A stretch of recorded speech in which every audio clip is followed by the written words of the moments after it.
So we have minutes of meetings for approval. Midlothian Council on the 11th of August 2015. For noting consideration and any recommendations therein of the Cabinet of the 26th of May 2015 and the second one on the 26th of May 2015. Planning Committee 26th of May 2015. General Purposes Committee, the 19th of May 2015. Appeals Committee, 16th of April, 18th of May, and the 19th of June 2015. Local Review Body, 28th of April. Performance Review and Scrutiny Committee, 3rd of June 2015. And the second one, the 3rd of June 2015. Midlothian Safer Communities Board, 19th May 2015. Okay, there are no questions to the Leader of the Council. So we now move to item 8A, a motion to Midlothian Council by Councillor Coventry. Thanks, Provost. I'm very happy to propose this motion, which is designed to recognise the important role that Rosewell Community Development Trust have within the local community of Rosewell. Community hubs throughout Midlothian have a significant function within local communities, helping members of the community of all ages come together. Hubs therefore have a crucial role in maintaining social cohesion within our local communities, and I would urge Council to accept the motion. Thank you. Councillor Johnson. Thank you very much. I too believe that neighbourhoods benefit from community hubs, and I second this motion. Councillor Emery. Yes, Provost, thanks very much. I'm going to be supporting the motion, but I've got a few things to say and I do find it surprising that the administration felt the need to put up a motion in the first place. If I could refer to a meeting that I set up on the 12th of May this year, where myself, the Director, the Head of Service, one of the development workers, along with 3 representatives of the Rosewell Community Development Trust, had a meeting to look at ways and means of taking the whole project forward. I put up a suggestion at the meeting that the Council should be prepared to underwrite the project on the basis that what the project needed and still requires is for frontline funding, so that it allows them the ability to go out to places like the National Lottery and various grant-aided organisations. As you well know, Provost, and members of the Council will know, you don't get any money unless there is match funding in place. I did that on the basis that there is going to be huge development in Rosewell, and that we could do a takedown from the housing developments there by way of developer contributions, which this Council has done over many, many years, and that would then pay off the debt. And there's an item on the agenda later on today with regard to a school, which I'm glad to see we're now getting corrected. But seriously, that was taken, and I'll just quote from the minutes, Provost, because I don't want to be have any of you second guessing, and that was that Mr. Johnston, that's the Head of Service, agreed to get back to the Trust with a view from the administration, which is yourselves, and you're putting up the motion today, which is in September, when this meeting was in May, and would, if the administration were sympathetic, along with senior managers, he would draft a report which would go to the June Council meeting. Now, I never raised anything at the June Council meeting, because clearly there's nothing to raise because there's no report, on the basis that there had been a change within the leader of the Council. So let sleeping dogs lie, left it alone. The next meeting of the Council was just after the summer vacation, and I accepted at that time that perhaps people were still getting their act together to lead a council, and therefore hadn't had the chance to think through if my proposal was worthy of taking on board. A report to come back here, which we would have all had an opportunity to reach a conclusion on. There was also an email sent by the chairman of the Trust to Ian Johnson on the 28th of June, and it quotes well within there that you would discuss the funding options suggested by Councillor Imrie that could be made available to support the Royalswell Community Hub development with the administration and senior managers within the council. Now, Provost, the reason why I've come in on the debate and made that contribution is there's nothing new. There's absolutely nothing new, and I'm actually dumbfounded. That's maybe a good word to use today. I'm dumbfounded that the administration need to come forward with a motion to instruct themselves in what to do.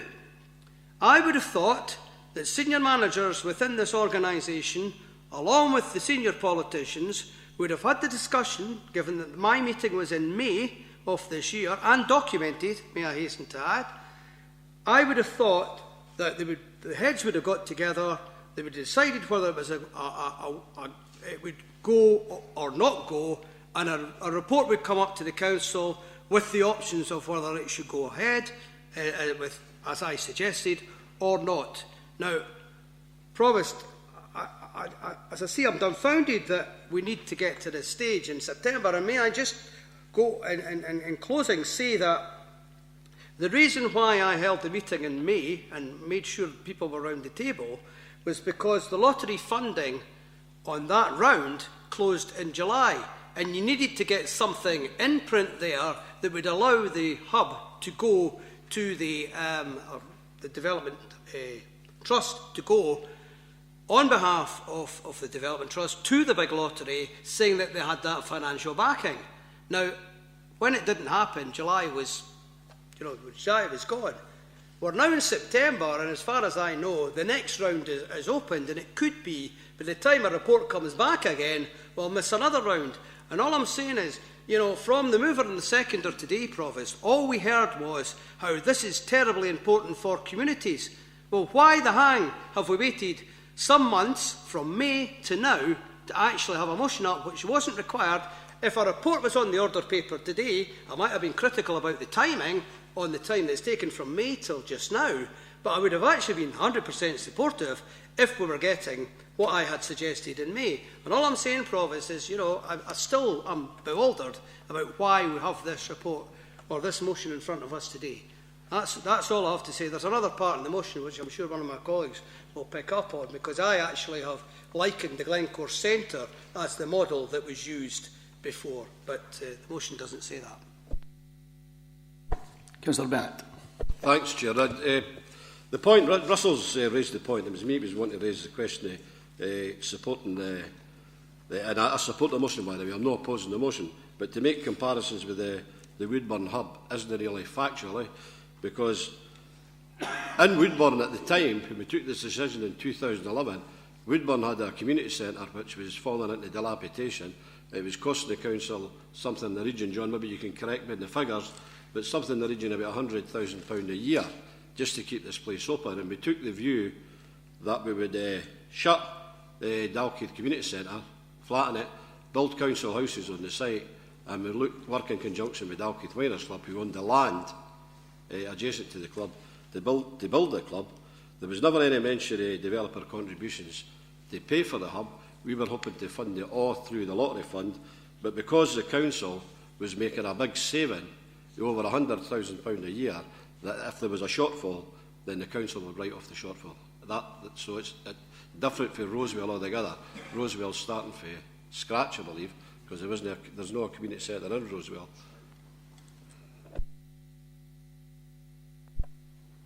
Mr. Blair.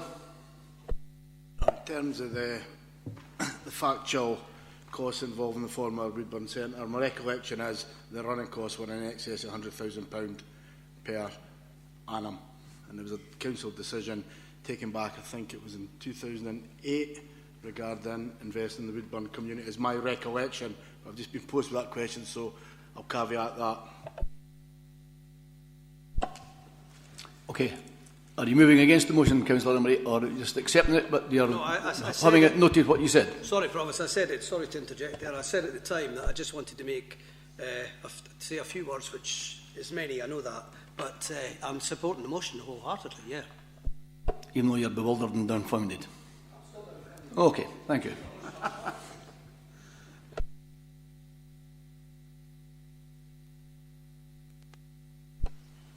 Item number 8B, a motion by Councillor Jim Bryant. Thank you, Provost. In common with most of the country, I watched in horror when I saw a young body being washed up on the shore in Turkey, which made me stop and think that perhaps we should be doing something for the flotsam and jetsam of these people coming from Africa. So I would like the Council to look and see how we can help. Councillor Johnson. Thank you. I also second this motion. I believe we have a moral and a civic responsibility to the plight of these folk trying to escape war and persecution, and I think we should do all we can in conjunction with the United Kingdom Government and the Scottish Government, with the supporting body of COSLA and the officers in our council. However, I do believe that we should balance the needs of our own community in these times as well. I just don't want our people to be forgotten, but it's important we remember these other people too. Councillor Coventry. Yeah, thanks, Provost. You know, we need to remember that the West and the UK in particular is not blameless in the current situation. Successive British governments have destabilised the entire Middle East with illegal wars and ill-thought-out military adventures. We have a moral responsibility to help those civilians who are currently fleeing for their lives. I was lucky. I got to Glasgow University as an adult and I studied politics there, and I read a book called Leviathan by Hobbes, and I wish some of our prime ministers who launch these escapades could take the time to read these pieces of literature that are absolutely just explain the situation to a T, sadly. Councillor Emery. Thanks, Provost. I have an addendum. I'll choose my words carefully. I have an addendum to the motion that's in front of us, which I hope the mover and the seconder will see fit to take, particularly after the contribution by the Leader of the Council. And that is that a final paragraph be added. Council further calls on the Scottish and UK governments to ensure that local authorities have adequate support and resources to ensure the proper infrastructure is in place in advance of the arrival of the refugees. In particular in Midlothian, we need to address the shortage of affordable housing that already exists throughout the country. And I'll pass that along to you and you can have a thought on it while I speak to that. Provost, I'm not going to say terribly much on this issue. I mean, I think the motion and the words within it speak for themselves. But I will say one thing. We do need to have additional funding or additional resources coming into places all over this country. I mean, you know yourself, Provost, and you'll see it in your daily life, the number of food banks that we see, and in particular, you know, welcome to the new minister that the North Kirk have done a tremendous job in Pennycook there. But the amount of food banks that we now have means that we do need the financial help. And while I accept that we have to do everything for our humanitarian needs, I do think that we've also got to look not behind our own doorstep. And I do think that, as I say, the Leader of the Council already alluded to the fact. I thought she'd been in it when I was getting that typed up in the first place. But, you know, seriously, I do think that we need to look ourselves as well. And I would hope that the mover and the seconder will accept the addendum. It's done in good faith. Councillor Johnson. Thank you very much. The Scottish Government is dependent on the UK Government for its resources, and these are already in place. We know that I spoke with Mary earlier today. Can you explain fully what Kevin Anderson explained to us today?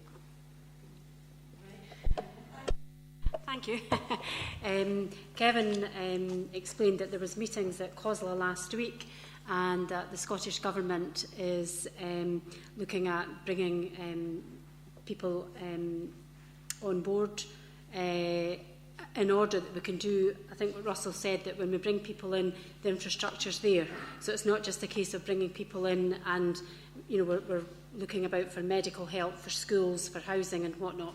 So it's in order for us to be ready.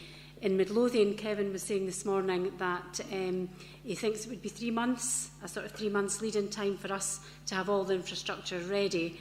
And that's really the funding from central government, and in order to get our act together, you know, within the local authority. Councillor Constable.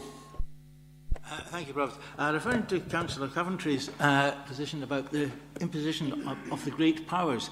The great powers which at time at the end of the First War were France and Britain. And lines were drawn across the desert which meant nothing, creating countries like Syria which should never have existed in that form. Iraq, all finding names like that. Countries with straight lines as borders clearly do not have a real legitimate thing. And the mistake went carried on also at the end of that with creations of states which had no real cohesion, like Yugoslavia.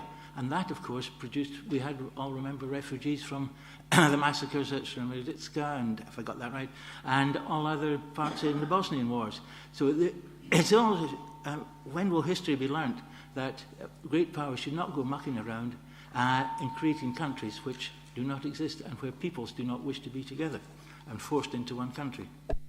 Councillor Milligan. Yeah, Provost. Whether Syria should exist or no, I'll set aside the fact is, and I think Johnny Bryant made it the case in point, which seemed to turn everybody's opinion when they see the photographs of young children lying dead in the beach because they quite simply want out of country and away to safety. There's nobody, I think, does that and puts their children at risk unless they think that there's a desperate need to get there. I'm hoping that we can accept the slight addendum, as Russell put it, just quite frankly asking for the Scottish and UK governments to make sure that stuff is put in place. It's all very well, Mary, you're quite right, we need education, we need training places, we need healthcare, etc. But what we currently have is a serious problem, and I think Kath alluded to that, where we have folk that are stuck in bed and breakfast, hotels, homeless units and hostels now. And the last thing we want is them disenfranchised by us saying, right, well, we're going to take somebody else and they can come and you're knocked back even further. So it's just about making sure that there's a balance here and making sure that we're looking after everybody that's there. So hopefully you'll be able to accept this and we can go forward with this motion together. Councillor Baxter. Thank you, Provost. Yes, I'd like to lend my support both to the substantive motion and also Councillor Emery's suggested amendment.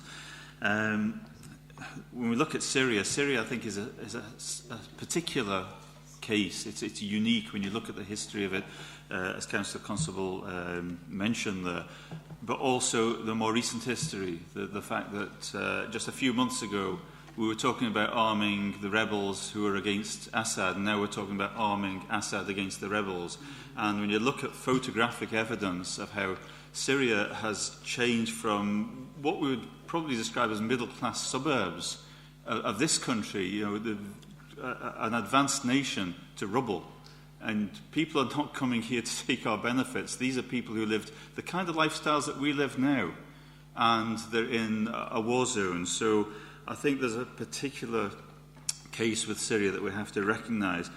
Whether we've got the money to help these desperate people or not, there's plenty of wealth in this country, one of the wealthiest countries in the world. It's just distributed in the wrong places. If you look at how other countries have responded, Lebanon, a country the size of Cornwall, is housing 2 million refugees, and the UK has responded by saying that we'll take about 20,000 over the next 5 years. That is morally shocking, in my opinion. Another thing which I would like to raise as well is that more recently, many of the problems in places like Syria are actually being caused by climate change as well. Our a drought over the last few years in parts of Syria has led to displacement, which has caused tensions amongst people in the country, which in turn has given rise to conflict. And that is happening in many places. If you look at the history that Councillor Constable was talking about, we've benefited from the history which has given rise to these conflicts, the oil, the resource depletion, which we have contributed to, the transfer of resources primarily from these countries to our own, and more recently the impact of climate change. We've benefited over the last 150 years from climate change. I think we bear a huge moral responsibility towards helping these people, and I support the substantive motion and I also support Councillor Imrie's suggested amendment. Councillor Bryant.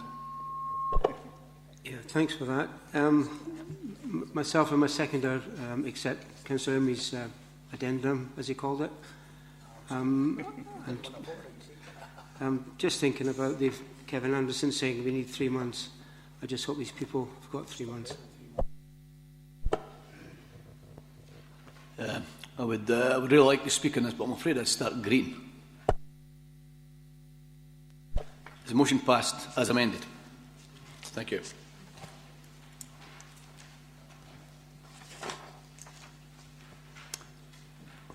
A notice of motion by Councillor Montgomery, item number 8C. Thanks, Provost. I'm just going to stick to the facts on this one because I would hope that we'd get support for it from the all the councillors here. The Edinburgh College, as it's now called, we've got the site up at S Bank. It was originally S Valley College, it then became Julian S Valley College, and it's now Edinburgh College. So there's been a sort of a sliding scale there that's been taking place over a number of years. But the concerns that I've got is that the enrolments, and the reason I withdrew the motion the last council meeting is I didn't have the up-to-date figures. I'm still not in a position to get the figures for the S Valley site because it's not actually quantified on that basis. But for the whole of Edinburgh College, in 2012 the enrolment was 37,000. This year it stands at 14,000, and that really has to be a concern for the site up there. And all I'm asking for is that, you know, there's classes of 4 up there. They moved the joinery department, if you remember, we had a discussion in here about it before, into Granton, and the number of Midlothian students now attending the joinery department has actually been reduced by 10%, obviously because of the travelling. And as I say, my concerns about the future, I'm not laying the blame at anybody's door or anything, but if you actually look at the structure that's there, the principal, the deputy and the vice principal are all based at Milton Road. There's no an actual senior officer or a senior principal or whatever you want at the S Valley site. And I think there is a concern. If you're dropped down from 37 to 14,000, you wouldn't need to be a genius to work out. You don't need 4 campuses. And I think the one that would come under threat would be the one at S Bank. And all I'm asking for is that we arrange a meeting through the officers and politicians, whoever wants to go, with the college principal, just to get some reassurances on the future of the S Bank site. Councillor Bennett. Thanks, Provost. I'll just be brief because Adam's covered the points, but I can remember as a young man when I first left the school, went in the coal industry, we had to go for residential training, one in Lanarkshire and one in Clickmannanshire. Then along come S Valley, Adam's right, at S Valley College, which was then, everybody was trained on their doorstep. The Jewel, which was the old nautical college, on, I can't remember the name, Milton Road, which they amalgamated with the Jewel in S Valley, and they've been going for years as the Jewel in S Valley College and been very successful. And why would they ever change it to Edinburgh College, I don't know. But obviously what he was doing was bringing all the colleges under one umbrella. I leave the house in the morning, and I'm in Midlothian, and I'm being funny here, but the first place I pass is Beijing, and I'm talking about the Beijing restaurant down the road. But then you get to the park and ride, it's no Midlothian park and ride, it's Edinburgh. It's Edinburgh park and ride, and it's not in Edinburgh. And then you get up, you go through Dalkeith, and you go up to S Bank, and it's Edinburgh College. And I'm like, I fear that the writing on the wall could be for S Valley College. And I think it's important that we do get a meeting with the principal and the representatives of the Midlothian campus and ask them to put their cares on the table and be honest and upright with us and help eliminate any fears that we've got. And I think that would be the decent thing for them to do. Councillor Coventry. Thanks, Provost. No, I'm really puzzled by this motion, you know. I'd like to know where Councillor Montgomery has obtained his information, since the destination figures for Midlothian and indeed all of Scotland will not be issued until October the 5th. There's a new system for measuring destinations. It's called the participation measurement. It used to be that it was done through the SLDR, the School Leaver Destination Report, and that was a snapshot which was done every September and then again in March. The participation measurement is not a like for like, it's a rolling system. So I'm really surprised that, you know, before the figures are published, that Councillor Montgomery is able to quote these figures. I'd also like to point out that, you know, we've got a Borders rail link, which Borders College is 20 minutes away. Milton Road is 20 minutes away, on the other direction. There's no... I work with young people, and I work with people going into further and higher education. And as far as I'm aware, there's been no steep decline in the number of individuals who are going on to college, or in that case, the university. So I would like to move that the Council reject this motion. Thank you. Councillor Coventry. Sorry, Councillor Constable. Thank you, Provost. I find this motion, it's sort of ground has changed a little bit in it. It seems to be a worry about the continuation of the campus up there. I was referring, my papers are all referring to the students at it. I met, albeit informally, with the principal on the Golden Railway Ticket Day, and I know both Kenneth and Mary have met the principal, but it's not, as I understand, it's not been to discuss the future of the college as such. I would have thought it was not under any threat at all, given the transport links that Councillor Coventry referred to. And I would agree with Councillor Coventry that I don't see an issue in that. I don't think this college is there is, and I would move no action to this. I would move that, no action on this motion. Councillor Baxter. Thank you, Provost. Can I ask the mover of the motion where the figures were obtained from? Because if there has been a high drop in students, then I would support this motion. But if the numbers are suspect, then I don't know. Well, the numbers are no suspect, and the information I've got is from a bona fide source who, due to their own circumstances at the college, would be in a difficult position if their name was coming forward. There is no reason, there is no reason why we should not seek a meeting with the principal to get this information and to see what the future is for the college. And as for you, Councillor Coventry, you actually said the barracks at Penicuik had dropped by 30% just before the last election, which was a lot of rubbish. And you actually had to withdraw that at the following council meeting. So I didn't need any lessons for you about figures and what's going on. 37,000 in 2012, it's now at 14. That's got to be a concern. And I cannot believe that you're not prepared to actually seek a meeting with the principal just to discuss that and see what the future holds. And I'm telling you, the figures I'm giving you are bona fide, and it's from a very, very, very reliable source.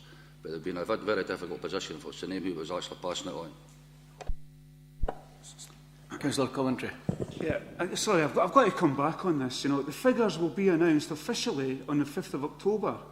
We're here to discuss Edinburgh College. The motion is discussing Edinburgh College. If we want to discuss the barracks, then 30% were offered redundancy up at the barracks. But I'm not here to discuss that. The fact is that there's a date in the calendar, the 5th of October. Can I just point out that there was a dummy run of the participation measurement, which was run through in April? Because I've seen a lot of things flying about inside this building as well.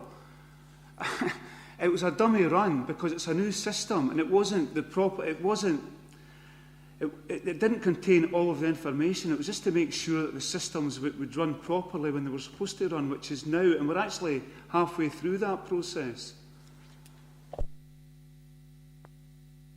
Councillor Baxter. Thank you, Provost. I'm still no near an answer to my question. Maybe we have some knowledge from perhaps our officials who would be able to give us an objective response as to whether the number of students has dropped significantly or not. Mrs. Smith. Thank you. Our figures show that we do have a dropout rate of students taking courses. I'm not sure about the 37 to 14,000.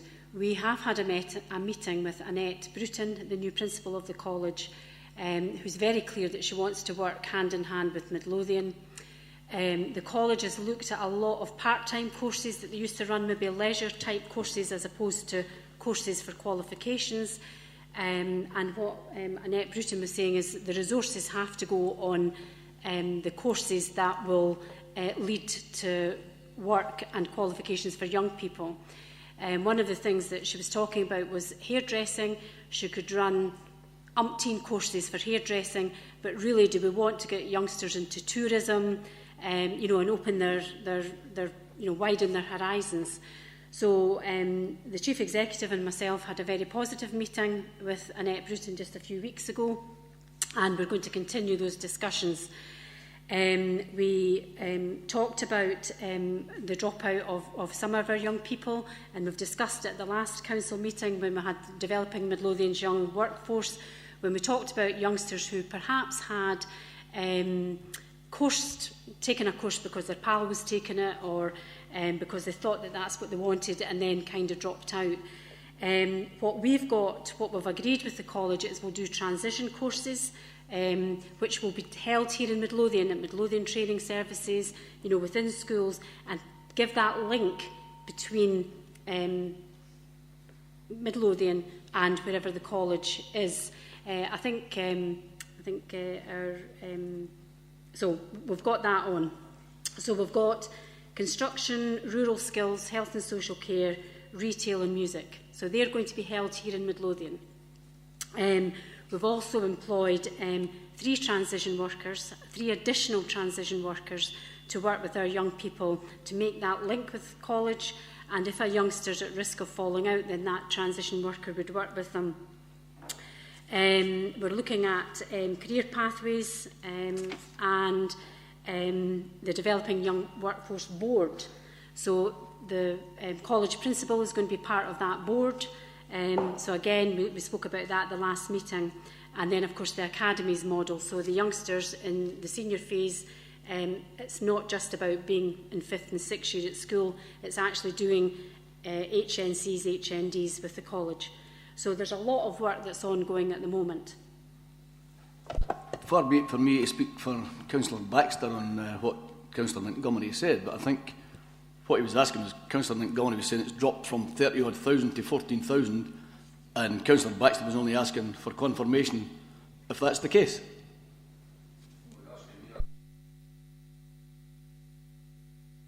Sorry, I couldn't hear what you said there, Councillor Montgomery. Listen, the figures I've got are genuine, right? It's 37,000 dropped from 2012 to 14 now, right? That's got to be a concern. And if you're not prepared to do this as a council, I'll write to the principal myself. I just thought it'd be nice if the council did it and had a bit of weight to it. But I'll write to her myself. There's no problem with that if you're not prepared to do it. It's not a case of not being prepared. We're only asking you to confirm where the figures come from. And for 37 to 14,000, that's a hell of a drop, and nobody can explain it. Councillor Muirhead. Provost, I can't see why the administration wouldn't be happy to go ahead and have that meeting. For me, a proper constituted official meeting by representatives council with the representatives of the college would help, because I'm certainly not prepared to accept Councillor Constable's assurances on the basis of a discussion he had on a train a fortnight past Saturday as being the way forward here. There is dubiety about the numbers here. I know that there has been some reduction. I'm not clear at this time what it is. I didn't see what the problem is with representatives of council sitting down with representatives of the college and discuss our genuine concerns. I think you've heard that the talks have been ongoing between Mrs Smith and the Chief Executive. Anyway, Councillor Baxter, would you come back in? Thank you, Provost. Yes, I'm still not that much clearer in my own mind, but what I would say is that if the purpose of this meeting is to clarify from the college whether numbers have dropped, and if so, then to explore why that's the case, what measures are being put in place to prevent it from deteriorating and to improve the situation, then yes, then I would take it in good faith if that's what is being sought here. But the wording of the motion is such that it's making assumptions which are not clear to me and have not been proven. They've not been verified. So I'm really in a quandary as to whether I can support it on that basis. But the motion as it stands, in principle, I would support. I think that if this is happening, then we need to get to the root of it and find out from the college what's being done about it. But as I say, I'm no nearer. Councillor Milligan. Thanks, Provost. I would imagine the Director of Education should be able to answer this question, just yes or no.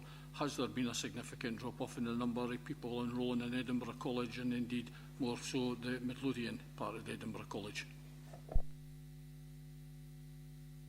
I wouldn't answer that off the top of my head. There has been a drop in numbers which we've reported through Council over the years, but I couldn't guarantee the figures, but I'm happy to find out and get back, but I can't, I can't quote, if somebody's quoting me figures, I can't give you that. Councillor Constable. Thank you, Provost. Well, I wasn't actually on the train, Councillor, when I was just discussing with the Principal. We were discussing actually in the college before getting on the train. Not that it makes any difference. No, very difficultly. Are we discussing here the drop in enrolment at the college, and are we discussing how the very strong measures we are taking just now to prevent the dropout of people who have already enrolled in the college? I'm not sure what the motion is about. Is the motion concerned about a threat to the actual closure of the college? I think what we've heard so far this afternoon shows that the college is not under threat of closure, and therefore that would make the motion redundant. In either respect, I think the motion is redundant. That's why I'm seconding Councillor Coventry no action on this, simply because we have been meeting, our people have been meeting their principal as concerning students who drop out for perhaps picking the wrong courses, and therefore that's already addressed. There seems to be some dispute, and we don't have the figures at all, where there is actually a drop of enrolment. Now, is this 37,000 over the whole of the city of Edinburgh, and if it's gone down from 37,000 to 14,000, which I'd find that hard to believe, that people would abandon all the colleges all over Edinburgh to that extent. If these figures are totally in doubt, again, it makes the case for no action on this motion, because there wouldn't be that. But I would share, I would be very concerned, as Councillor Montgomery quite rightly said, if there was a threat to the college, the presence of the college of the campus in Midlothian. That would be very disastrous. And and if I thought that was the case, we'd be wanting lots of meetings, not just with principals of the college. We'd be wanting meetings with the government. But I don't think that is the case, and therefore that's why I think this motion is redundant as it is just now, and I'm happy to continue with my seconding Councillor Coventry's motion of no action. Councillor Parry. Thanks, Provost. I just wanted to make the point as well, that there is a difference between enrolments and full-time equivalents. And a full-time equivalent place is not the same as just counting heads. And the second thing to point out as well is that Edinburgh College's figures are published both on the website and on the Scottish Fund Council website. Their outcome agreement, which I managed to find in the space of 2 minutes, shows that their student targets for this year was 23,000. I'd also like to point out that when Edinburgh College merged student numbers, initial student numbers was 32,000, and that was enrolment and not full-time equivalents. So you really do have to be careful about the facts and figures and make sure that they are what they say they are. Likewise, talking about conversations and trains, the claims made in this motion are essentially written on the back of a fag packet. Would you care to sum up, Councillor Coventry? Yeah, thanks. Yeah, I mean, I would just like to... Okay then. Look, could you care to sum up then, Councillor Montgomery? I was going to give you the last word, but obviously... Well, it is the last word. It is the last word. I've got something to say here. Councillor Coventry. Called Councillor Coventry. Well, you asked Councillor Coventry to sum up. It's not his place to do it. Okay, he wants to say something, so I thought he was going to sum up. No, it's just, I too support everything that my colleagues Constable and Parry have said, and if there was a threat to the college, Councillor Montgomery, I would be supporting you as well on that. I mean, there's no way that we're going to allow Midlothian campus to close. But I've got to... I mean, did I hear properly that Mrs Smith, that there's a dropout rate of 30% at Edinburgh College? Is that what was said? I haven't said that. I haven't said that today Right, at because all. I've got the figures here, and there's nowhere near 30%. It's a fraction of that. I'll read them out if you want. I haven't said that, Councillor Coventry. Right, okay. So as long as that's clear. Thank you. Councillor Baxter. Thank you, Provost. Yeah, this could have been better prepared, I think, this motion, but my own feeling is that if there is an issue, then I think it has to be addressed, and I think calling for a meeting would do no harm. So in my own mind, I'm going to stick the word alleged before high drop and support the motion. Councillor Montgomery, would you care to sum up, please? Yeah, I'll quite happy to do that, Provost. I didn't write this in the back of a fag packet because I don't actually smoke. The figures I've been given are for a bona fide source, and there is a concern that the drop in numbers. Some of the classes have only got 4 students in them, and I think the worry would be that if they're going to reorganise the 4 campuses, that there would be a threat to the one in Midlothian. It's called Edinburgh College to start with, and I've already built houses across the road at S Bank, and it would be a simple process to actually, obviously planning issues apart, to actually look at doing something similar there. As I say, the joinery department's already been moved to Granton. That was done about 2 years ago, and there's a 10% drop in the student numbers there from Midlothian. So there is a concern. I'm not raising this, I'm not blaming anybody. I'm just asking that we have a meeting with the college principal to get some reassurance in the future of the S Valley site. I don't think there's anything wrong with that. I've not blamed anybody, I've not pointed any fingers at any parties or anything. I think it's quite a simple motion to put forward, and I'm really amazed that, that there's going to be opposition to this. But if there is, we'll process actually dealing with it separate. Okay. Those in favour of the motion, please show.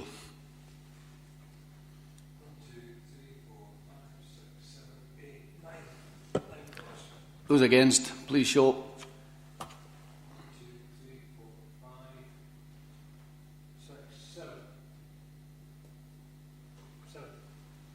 Thank you. Provost, at this stage, can I perhaps just cut in?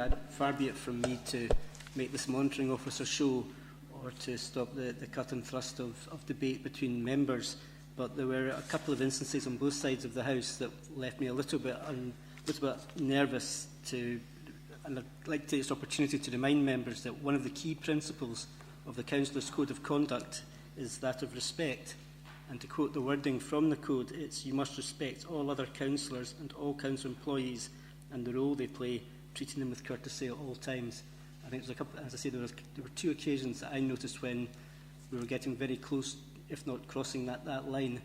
I don't want to make a big thing of it, but I'd just like to remind members that disagreeing with people is fine, but there must be an element of respect in all council business. Well, I would like to have a wee word with you at the end of the meeting then on that, Mr Turpie then. Okay, thank you.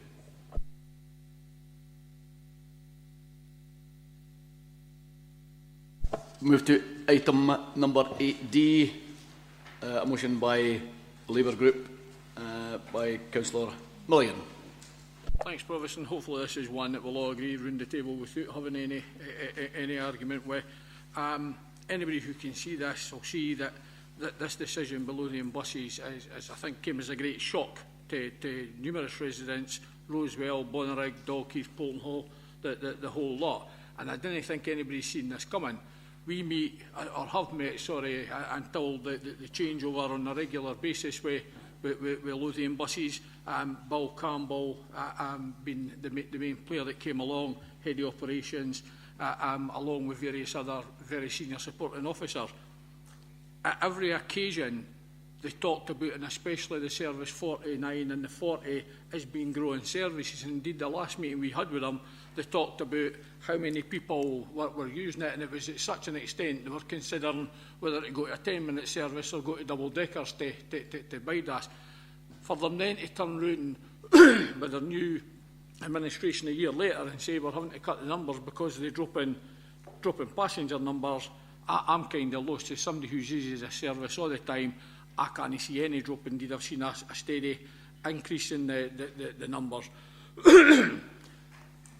One of the areas that I do have concerns about is that there was some time ago, there was an agreement, and it was a shareholder agreement, so it's not just a loose agreement, for a regional group sub-board to meet. And the idea that I understand at the back of this was to stop things like this happening. So is it before decisions like this were taken and changes were lodged with the Transportation Commissioner, that this would give local communities, the council and that, an input to sort of ask questions and to try and put forward additional suggestions. You know, one of the suggestions that initially was made to me was, you know, at peak times could the 49 bus no keep running. Many other people are sort of talking about the déjà vu effect that we have here is when the Royal Infirmary went to open way back near 2000, that Lothian buses stopped running the bus via the Royal Infirmary, and we ended up having to subsidise it to put it back on. And it just seems really strange, just as a fortune in public money that's been spent on the Waverley line, the main bus service for the biggest chunk of the communities, for Dalkeith, Bonnyrigg, Polton Hall, Rosewell, is suddenly cut to a 30-minute service. Now, it defies belief that we're trying to get people out of cars, into public transport, and here we have a bus company that talks about being at the forefront of development, actually cutting a service, one of the most vital services feeding the Waverley line, at a time where you would have thought they would have been maintaining this, in fact looking to build on it, to try and attract more people to use public transport. They suddenly go in and cut it, and I can't see any real good reason for that. We even talk about the 40, which the last time we met, the Lothian Bus senior members told us quite clearly they saw the 40 as being a growing service, one that was looking to enhance rather than decrease. So we are kind of lost with the numbers that are there.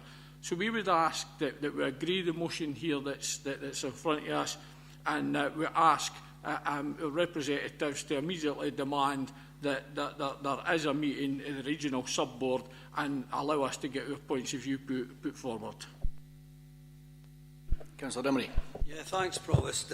In seconding the motion, can I just maybe start off by saying that, you know, I'll not use the word bewildered, dumbfounded, etc., but I am certainly surprised that we cannot see any stability in Midlothian with regard to Lothian buses. And you'll recall yourself, Provost, earlier this year, where the Service 40 was the debate of the day.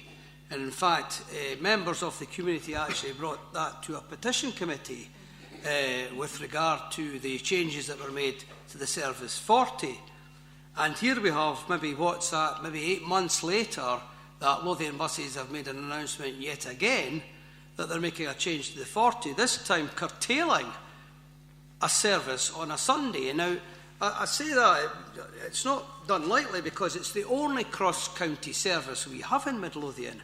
And I just find it very, very surprising indeed with regard to the 40 that Lothian buses see their way to doing that. And I just wonder what else may be on the agenda, which is something I want to touch on later on.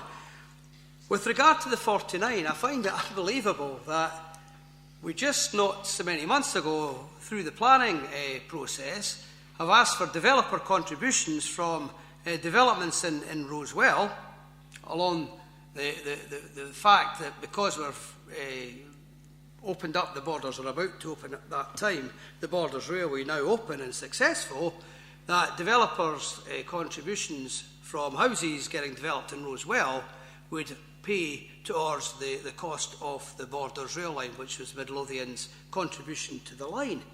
I find it unbelievable that we're actually saying that Rosewell residents will benefit from the opening up the railway line, and then we cut the very bus service that will take them there.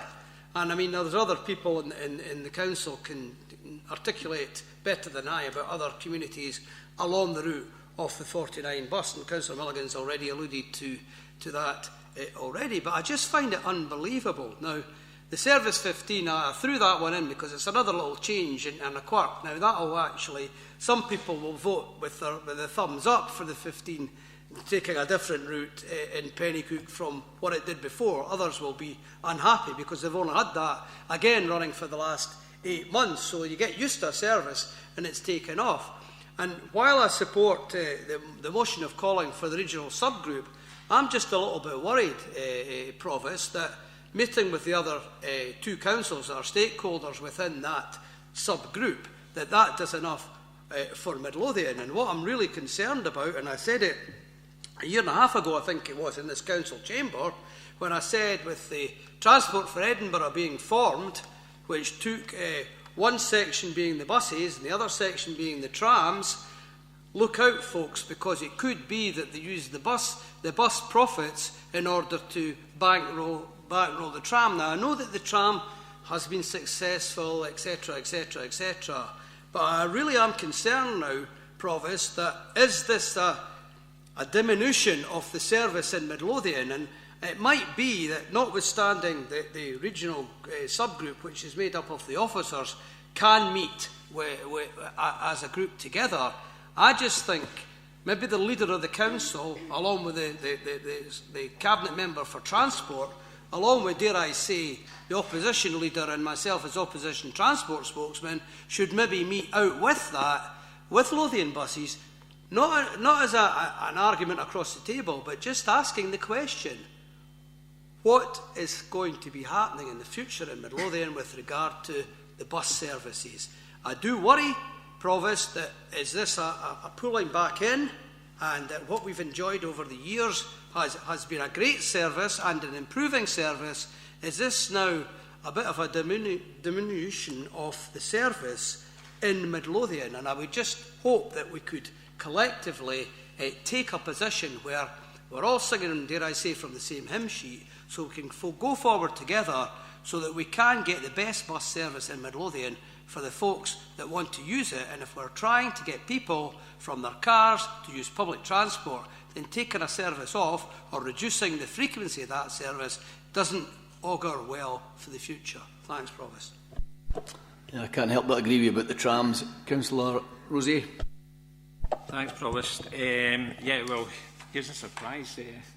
I think I agree wholeheartedly with the motion. I think, like I think my colleagues will support me in that too. You know, I've received a lot of complaints regarding the Service 49 from other sources. You know, Councillor Bennett's area, and that certainly I know they're disturbed about what's happening there.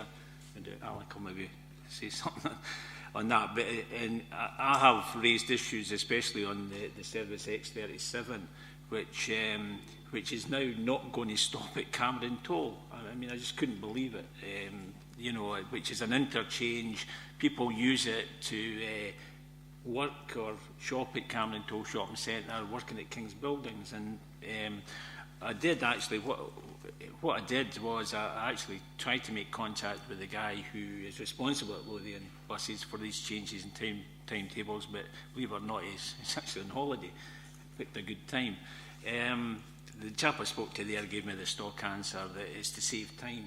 You know, and I said, but you know, it's only folk getting off a bus. Like, how much time are you going to save? Oh, but people get on it. And I don't think there's that many get on it, to be honest, at Cameron Toll. But never mind, I wasn't getting anywhere there. But I have said that I want the guy to contact me, and I would hope to set up a meeting with him to discuss the changes. Although I've got to say that well, the regional subboard. It hasn't really met for over a year now, because as some of us might know, there have been issues there at Lothian Buses, but I believe that plans are in place to have a meeting in the near future. That's sort of all I know, but I think the best place to go is to the individual responsible for the times, and I'm going to be setting up a meeting with them. Unfortunately, because of the way it works at the moment, by the time we get told about these changes, it's really a fait accompli. It's been done. It's embargoed until the 56 days before it takes place, and that means nobody tells us until that's it. It's been through the Traffic Commissioner and it's done.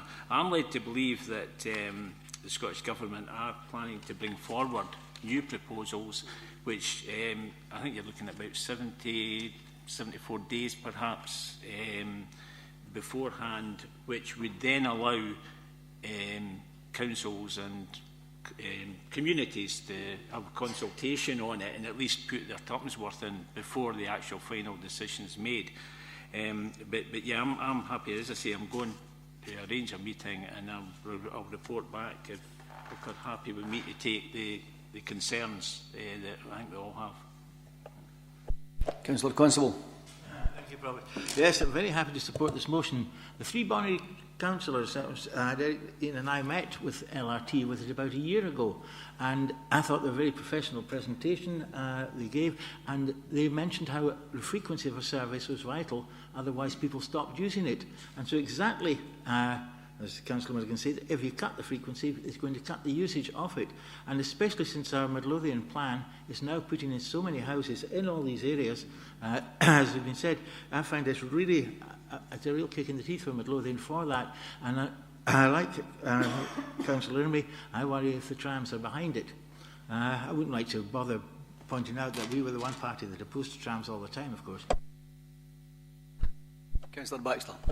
Thank you, Provost. Yeah, I'd just like to echo that. My experience over many years of meeting with the various bus companies is they don't respond to people whining about particular routes and saying that some people need the service. Need is not of any interest to commercial companies. It's financial viability. And we have to be constructive in the way we approach bus companies.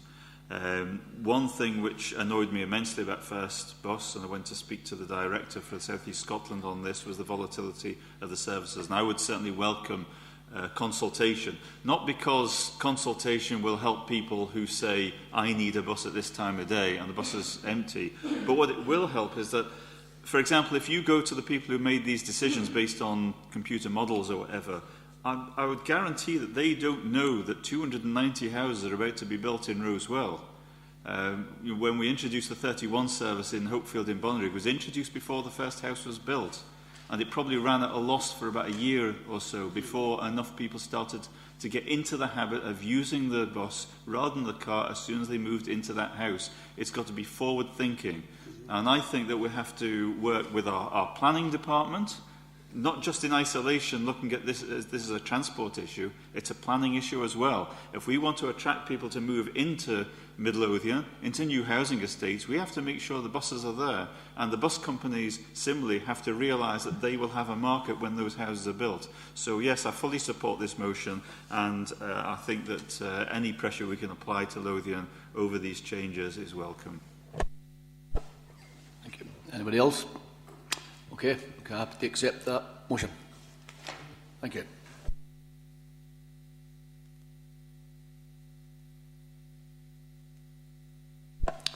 Item number 8E, Labour Group motion led by Councillor Pottinger. Thank you, Provost. This is quite a straightforward motion on the current trade union bill that had its first reading in Parliament on Monday. And I'm looking for Midlothian to add its name to the list of the councils that will oppose this trade union bill. Glasgow, Edinburgh, Aberdeen, Fife and Renfrewshire have already pledged to oppose this. And they're all ready to use the powers that we have in local government to protect the rights of the workers. We call on the Scottish Government in Edinburgh to use the powers of devolution to protect working people in Scotland from these attacks on workers' rights. It's just an ideological piece of legislation. It's an ideological assault from a Tory government on the basic principles of workplace democracy and employment rights. It's not needed, it's not required, it won't help anything within this Council's bargaining procedures. The Glasgow new Council leader, Frank McAvity, has confirmed that he would defy the provisions of this trade union bill and maintain the check-off system and the facility time off for workplace organisations and workplace reps. And I'm just asking that Midlothian also adds its name to the list to oppose this unwanted legislation. Councillor Russell. Thank you, Provost. Pleased to ask the Council to support this motion. We must protect our workforce, given that we are the biggest employer in Midlothian. And we must not bend to any ideology from this particular Conservative government, who are taking forward various issues as happened in the past. And I think I can speak with authority on that fact, given that I came through the 84-85 miners' strike, which was obviously a fair few years back, but it's still very relevant within the trade union movement, because we've hoped to learn some lessons from then. And we don't want to see attacks on the biggest unions, which is obviously Unite and Unison, that our members belong to. So I'm happy to ask to second this. Councillor Parry. Thanks, Provost. I support this motion, but I would like to suggest an amendment, which I'll just go ahead and speak to while that's getting circulated. We've got copies. Thanks. To add, further, Midlothian Council agrees with the Scottish Government and the SNP MPs at Westminster that the only realistic way to prevent changes in the current bill would be to devolve powers over employment law to Scottish Parliament through the Scotland Bill. And just picking up what was said before, the devolution of employment law and trade union regulation isn't a power that the Scottish Government currently uses. And I did also note that in the Westminster debate, the sole Labour MP also voted with SNP MPs as well. The S2UC General Secretary, Graham Smith, it's also something that he called for in a recent speech on July the 15th.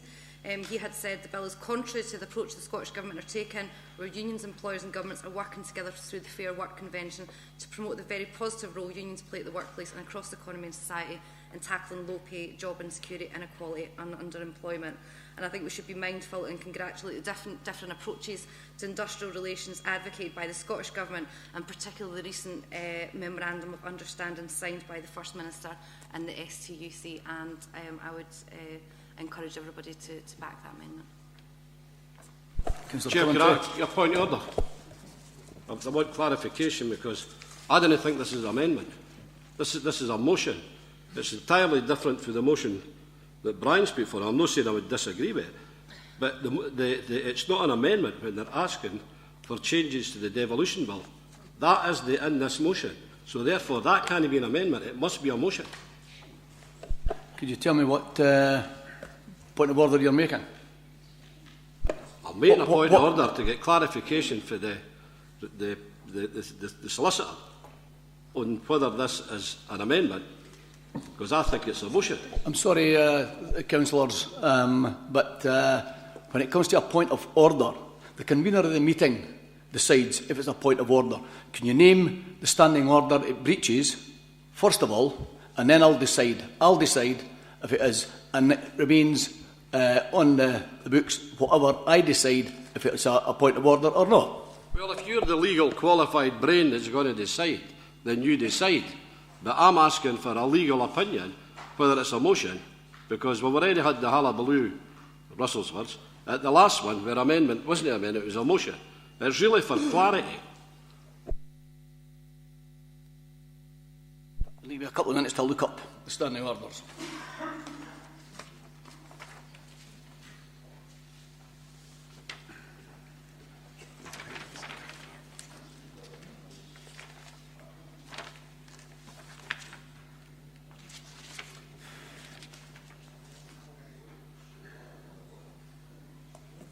Kenneth, could you pass me the water, please?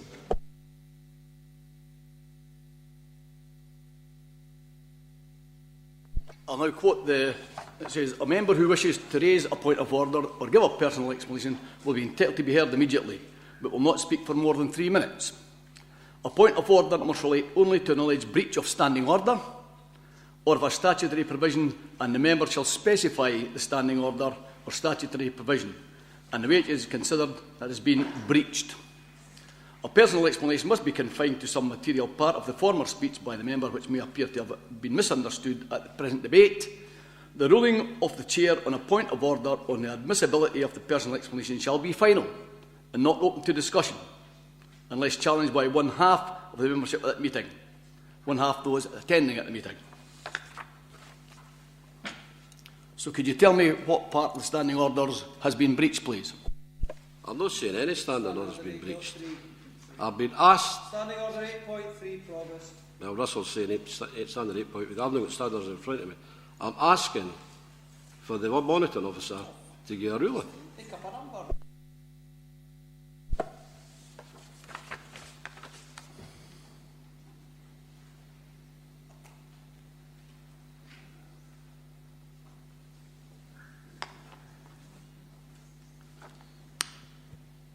I don't see how that's been breached. Can you explain that? I know you're not the person addressing the point of order, but you said that's the point of order. Can you tell me where that breaches the amendment? Chair, we've already had this previous. A motion has to be in 7 days prior to the full council. That isn't an amendment to what the motion of Brian Pottinger and Margot Russell is saying. That is it's another motion. And if you want to go down the road with another motion about devolving the powers to the employment law to the Scottish Parliament, then I would say that it would have to be a motion that at least had 7 days' notice, and you could put it forward to the next council. But it's not relevant to the motion here today. Of course it's relevant to the motion. That's why it's an amendment. Oh, I don't know. Can you tell me what standing order has been breached? No, all I'm asking for is a legal opinion. I'm asking for a legal opinion. I think this is a motion. I didn't think it's an amendment. OK then, it's not a breach of standing orders, and therefore I'm accepting it as an amendment to the motion.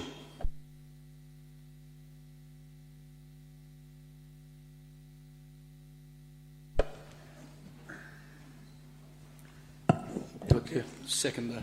Right, thanks, Provost. I just want to speak in support of both the motion and the amendment here. It's a fact that societies which have a strong and vibrant trade union movement are fairer and more equal societies. We should also remember that this legislation has been pushed through the British Parliament by a government which was supported at the last UK general election by less than 25% of the British electorate. So, I mean, where is their mandate coming from as well here? But now I could go off here and go on about the fact that just over a year ago that the Labour group, to a man and a woman, stood with the Tories and to win the better together. You know, I'm not going to say that. But I would call on the Labour group to support the devolution of all employment law, which is currently reserved to Westminster. I would also call on all members of Midlothian Council to support the amendment proposed by Councillor Parry. Thank you. Councillor Constable. Thank you. Since the motion is about employment law, I would have thought the amendment was highly germane to the motion itself and very acceptable and very worthwhile considering. Okay. Those in favour of the motion? Councillor Milligan. Yeah, Provost, I mean, I didn't want to see a split here on this because I think we're all looking for the exact same thing. The trade unions didn't seem to have a major problem with this, with the fact asking for the devolvement of the power. So, I mean, I'm looking along my lines here as to whether we are happy to accept the amendment. It is just a pity that you hadn't forwarded this to us at the start, because I would like to have looked into what the effects of this amendment are, because I always have a problem and a concern that when you start splitting Scotland having one rules in England and Wales and Ireland having another one, it's always them at the lowest end of the scale. There's this race to the bottom. It's never a race to the top. So I would have liked to have been able to consider the effects on this, but I would actually rather see if we can find a way where we could actually vote together on this rather than look for a split on it. Well, if the UK government had devolved the power of employment law and trade union law to the Scottish Parliament, we wouldn't be discussing it here today, but they didn't. So am I. That's when you accept the amendment. Councillor Pottinger, did you want to... Are you asking me to speak or sum up? Speak, sum up. No, if this is the last speaker, I'll use it as a summing up. I decide that. Councillor, no you. No, standing orders does. Right, this day. Is this the Third Reich? You want to finish up, Councillor Pottinger? Right. Okay. This amendment has obviously just surprised us here today. You know, just been tabled. It's not necessary to have the amendment here today. The motion talks about the rights that we have and powers we have within this council to resist. We talk about the rights that we do have under devolution to resist. And this is powers that we already have. Yes, we'd probably want more devolution and more powers, but to get into a political debate about independence and me standing shoulder to shoulder with Tories is a complete unrespectful remark, because I've never done such a thing. And I was never a member of any Better Together campaign. And to say that to a man and a woman, we were all members of that campaign, I'd like that remark retracted from the statements. Every motion we're going to come forward here and we're going to ask the Scottish Parliament to do anything, are we going to be hit with another amendment? Aye, but a big boy did it and ran away, you know? And if we just didn't have the two parliaments and we only had the one parliament, then everything would be all right. But no, let's not waste our time on all these we added on amendments to a viable motion. Saying that, and just for expediency and everything else, in this instance, I will adopt it onto the end of the motion. But the motion is competent as it stands, and we do have powers just now to do and we're not doing anything different, you know, but this amendment does make it different to what all the other councils have already mentioned or already agreed. There's no need to have this amendment, but for expediency, then, just to repeat myself, I'm just going to accept it in this instance and use that as my summing up statement, Chair. Provost. You keep telling us about these extra powers that the Scottish Government should use, but you never tell us what the power is to do anything with. Devolution under the Scotland Act. And how does that help us with employment law? Anyway, let's move. The proposer of the motion has accepted the amendment. Is it agreed by the Council, or is anyone otherwise minded? Okay, it's accepted as amended. Thank you.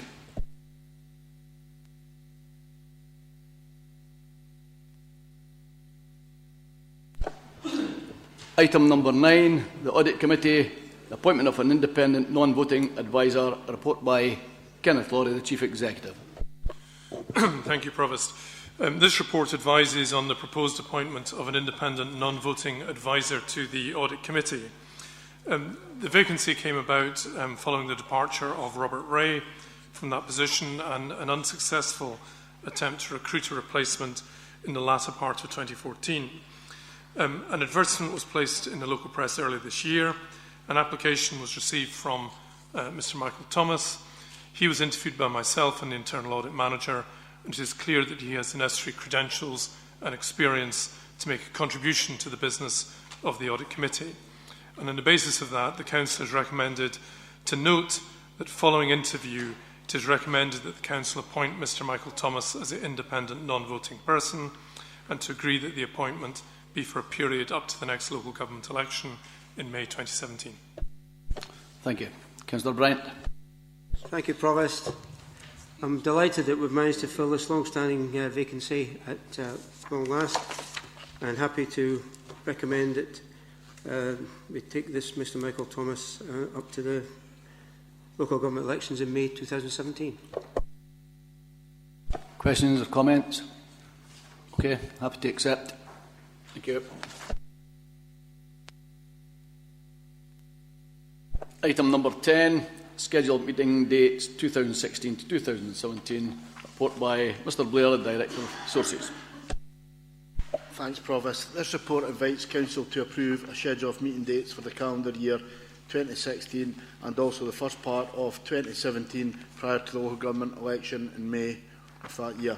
The background is set out in sections 2 and 3 of today's papers, and Council is invited to consider the recommendations which are detailed in section 5 of today's papers.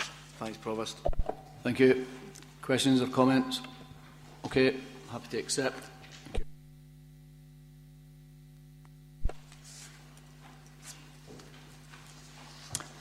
Item number 11, Gorebridge North and Bilston Primary School update. A report by Gary Sherritt, Head of Property and Facilities Management. Thanks, Provost.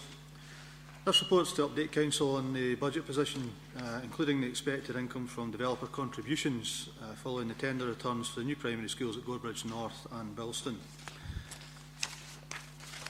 On page 42 of today's agenda, Table 1 and Table 2 set out the differences between the budget that we had set ourselves and the preferred tender returns that we've received.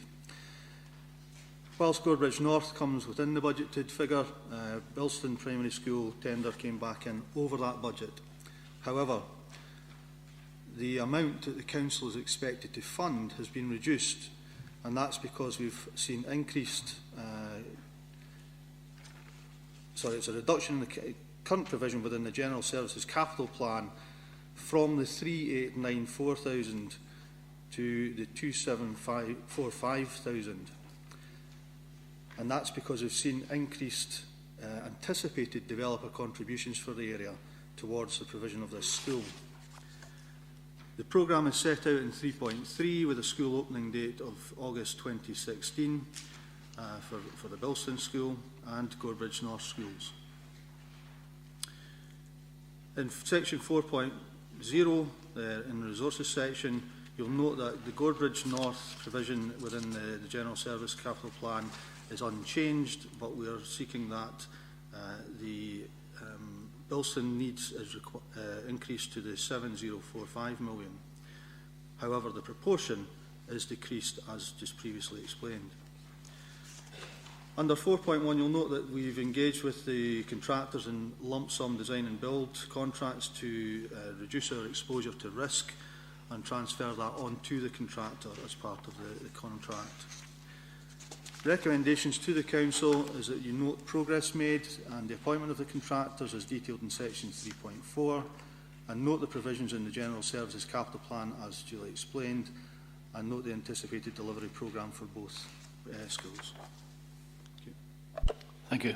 Councillor Rosie. Thanks, Provost. Thanks, Gary, for the report. It's good to see that the Council's proactive stance towards developer contributions is helping towards the new school programme, the new school building programme. I also welcome the fact that there's zero contingency as a result of all risk being transferred to the design and build contractor. And I would ask Council to note recommendations at 5 on page 46. Okay. Thank you. Councillor Coventry. Councillor. Thank you, Provost. It was my privilege to be allowed to cut the first turf at both these schools, both at Gorebridge North and at Bilston Primary School, along with the head teacher, the director and a representative of the contractors. It was then very surprising for me to find that there was a leaflet circulating in Midlothian West saying that the SNP administration has stopped all school building. I really found that very surprising, but it was a great privilege to cut these turfs. Thank you. Councillor Milligan. Yeah, Provost, just to say that we were quite glad to see Councillor Constable. They've been opened all the schools we built. They're now cutting the sods on the schools that we had committed to in March 2012 when this report first went through, where the Council committed to opening a new Bilston Primary School, I'll repeat, in March 2012 under a Labour administration. Councillor Emery, you've finished your spat. Okay. You have no spat out the W then, I hope. No, I will not. I mean, all I will say is I'm glad to see we've now got the figures on a paper going through the Council. And the candidate at the time who wrote into the advertiser, getting it totally wrong, obviously advised by the Member of Parliament, got it totally wrong, and in actual fact there's the facts there. And by the way, watch this space, because that money that's contributed by the Council will go down with regard to the developer contributions that will come in, because there are certain other allocated sites in the existing local plan, never mind any future local plan, that have not been actually taken up at this time. And if that happens, there will be further reduction in the figure and contribution by the Council.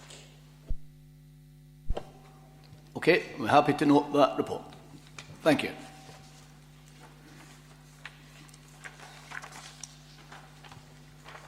Item number 12, Paradise and Roslin Primary Schools update. A report by Gary Sherritt, Head of Property and Facilities Management.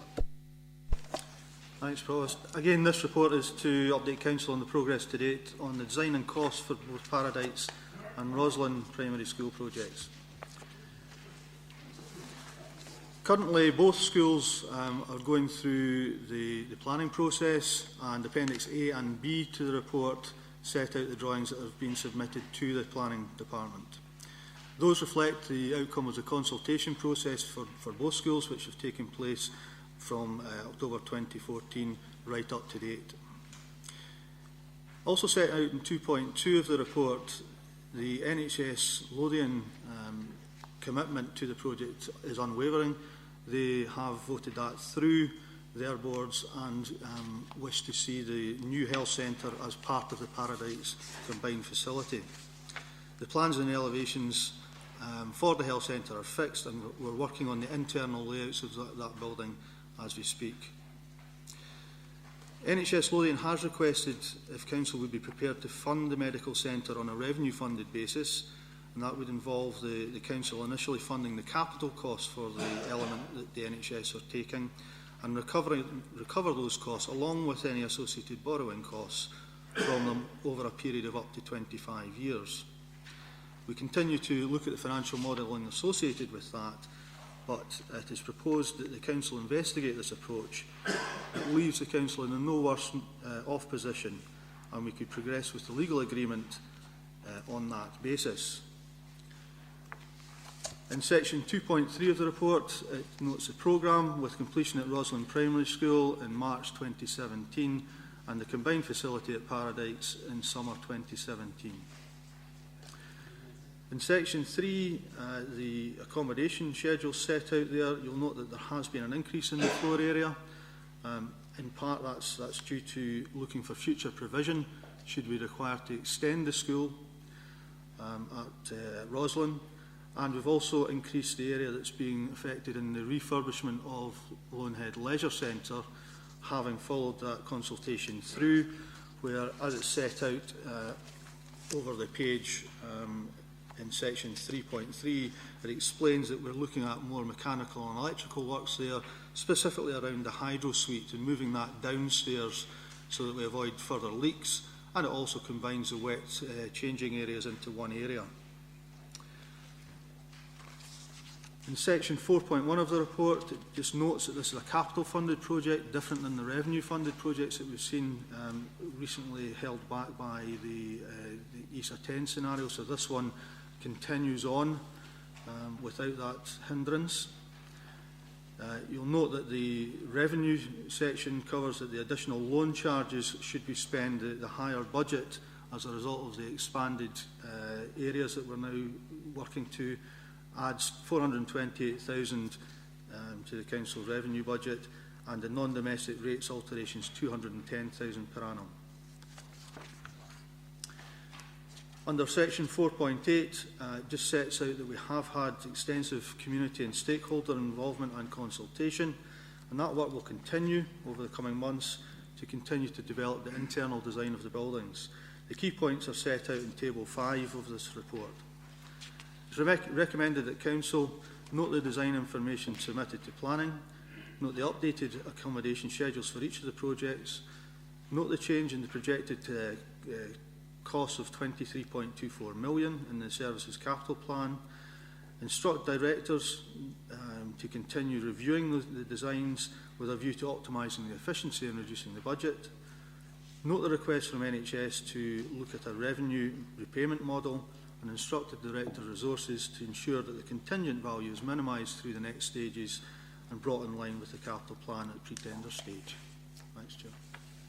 Thank you. Councillor Rosie.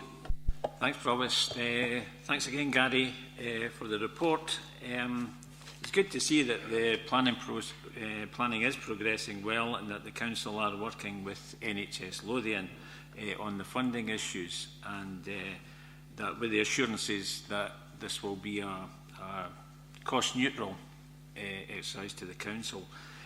This project shows that all the stakeholders are pulling together to make this a success, and it, to the best of my knowledge, is the first one in Scotland to incorporate NHS and the school.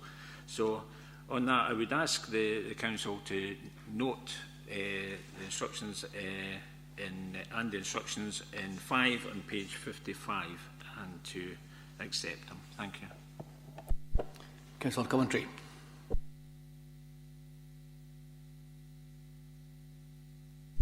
Just to welcome this report and to also, you know, to welcome the fact that both schools are being built with the capacity for growth, and as such their net cost may be reduced further through the realisation of further developer contributions towards additional capacity.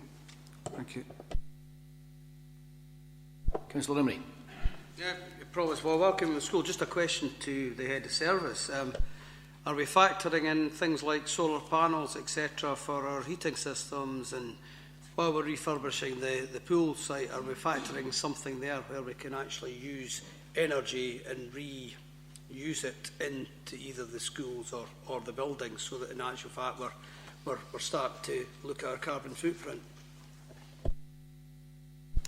Yes, part of the increases are for the mechanical and electrical exercise, which involves looking at the sustainability of that building. Obviously, we've got an older building that we're adding to, but looking at the sharing of the heating and lighting system right through the whole building, because all the additions are added onto that original building.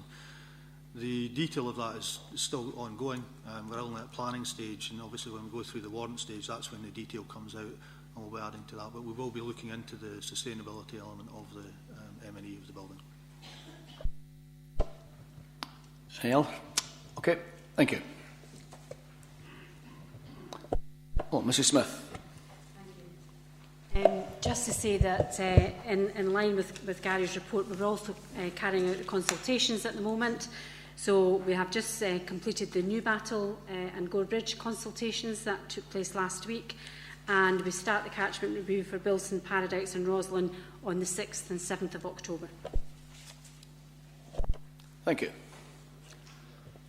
Happy to note that report. Thank you.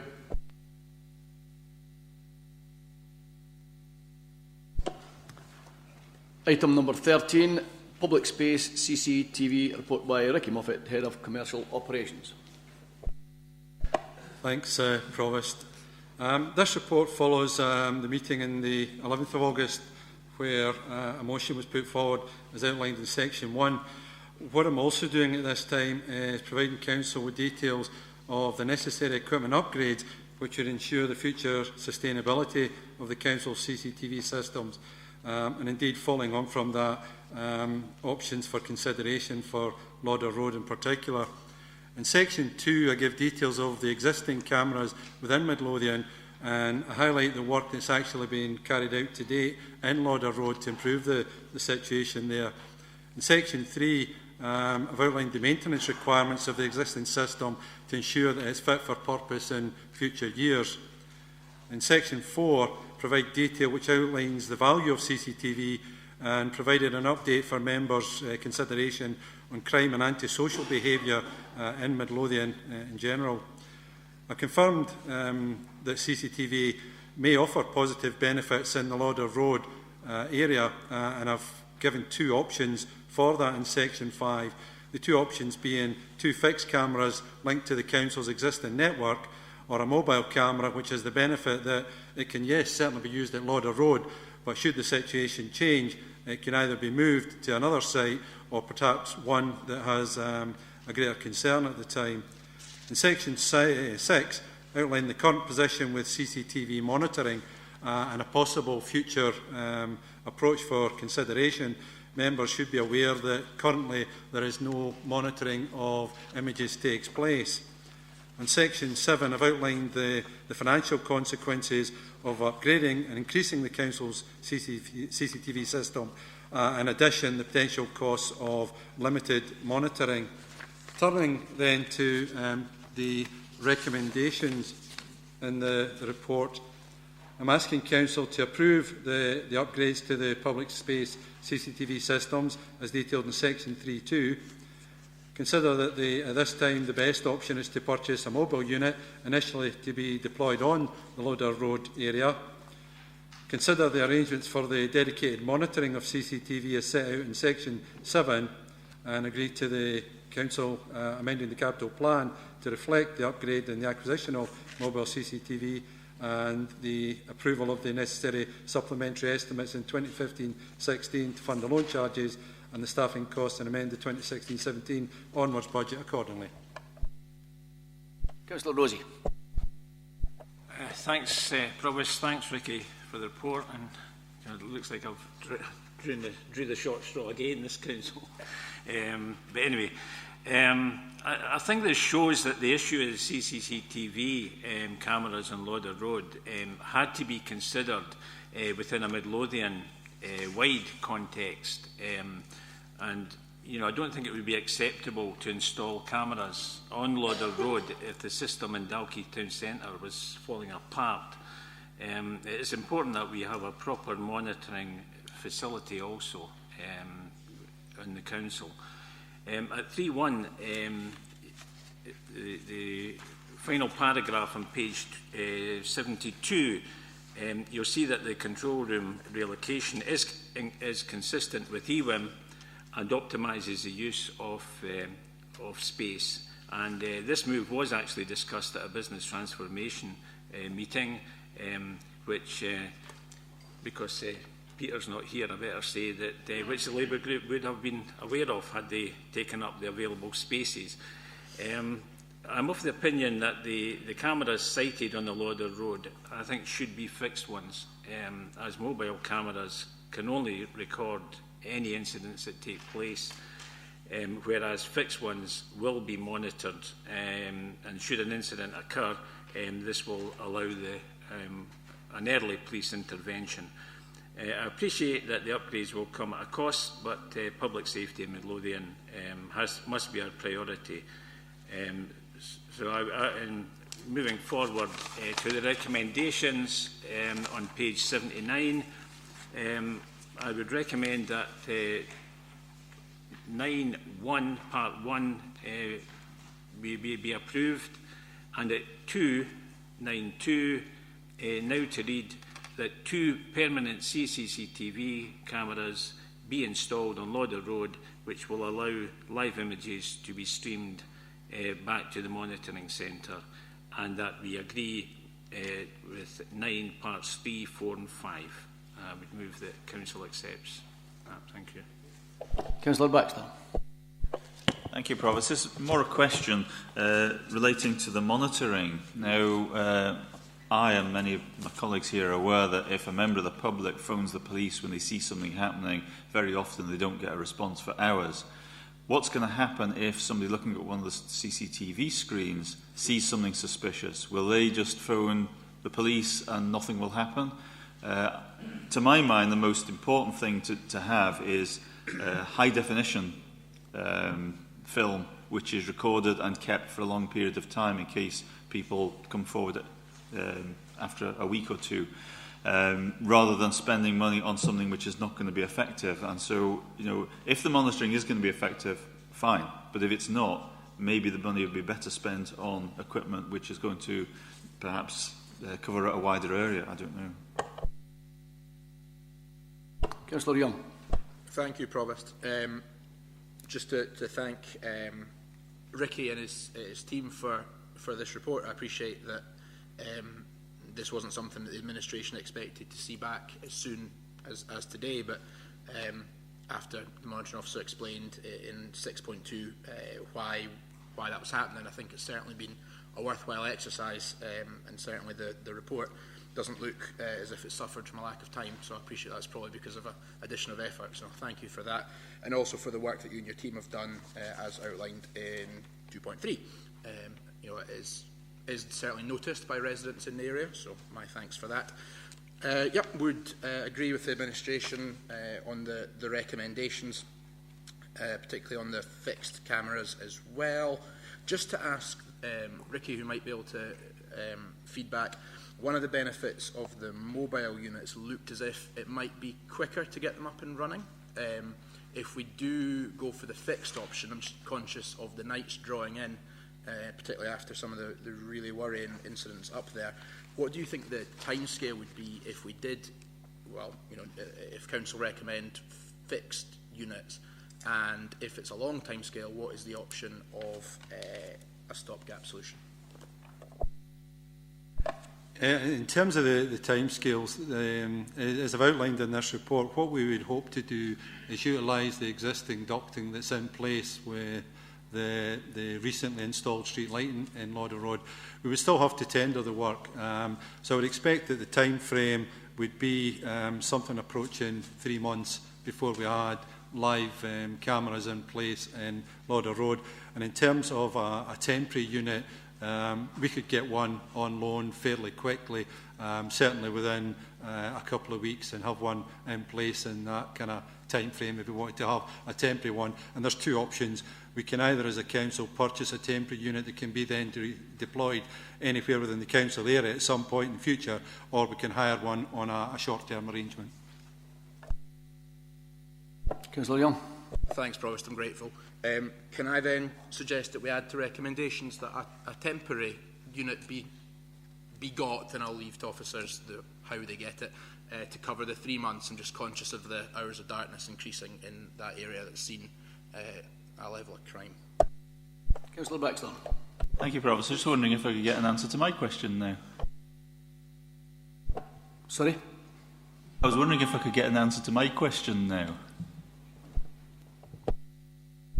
Yes, Councillor, the discussions that we've had with Police Scotland centred around the very question that you've raised, that if we were to, as a council, agree to put resources into monitoring it, could we rely on Police Scotland to give us the response that we would and our residents would expect?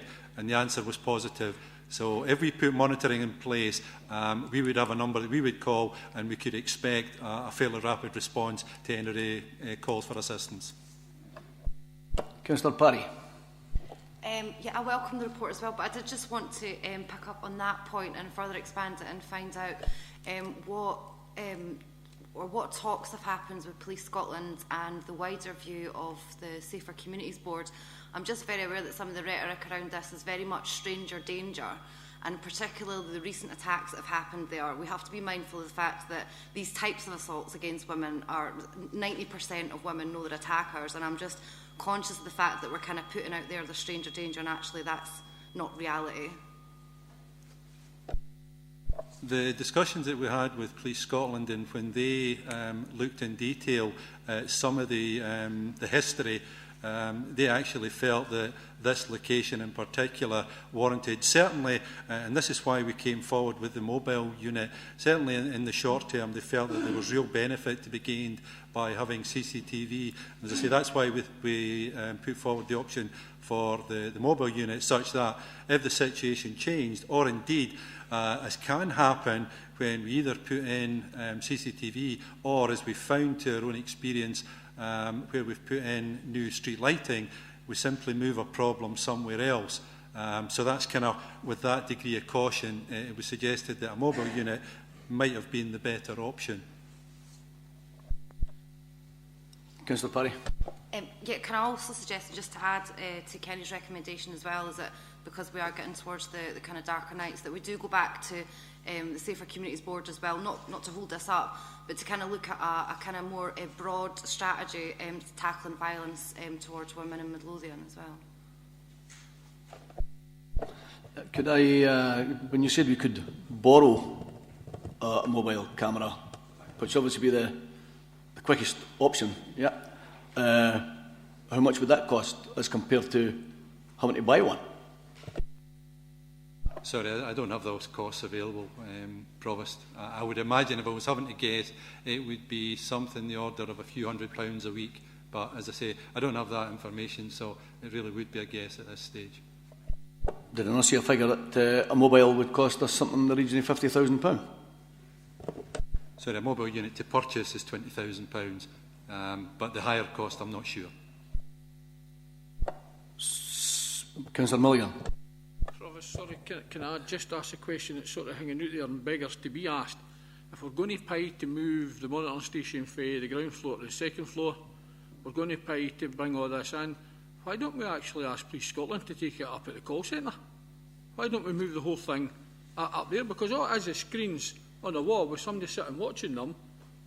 We're supposed to have community planning partners. Maybe give you an idea why we did bother sitting on the Community Safety Board. But why are we still acting in isolation again? Why, quite simply, if we're going to pay to renew all this equipment, move it all up 2 flights of stairs, why don't we move it to the call centre where it would do most good and be monitored 24 hours a day? Well, I would imagine the cabling cost would be a wee bit hefty, but anyway.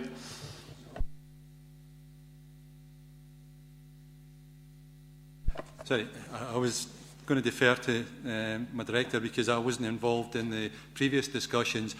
What I can reflect on, though, is that when this was raised, it is a few years ago now, Police Scotland were reluctant to take on a greater responsibility for monitoring.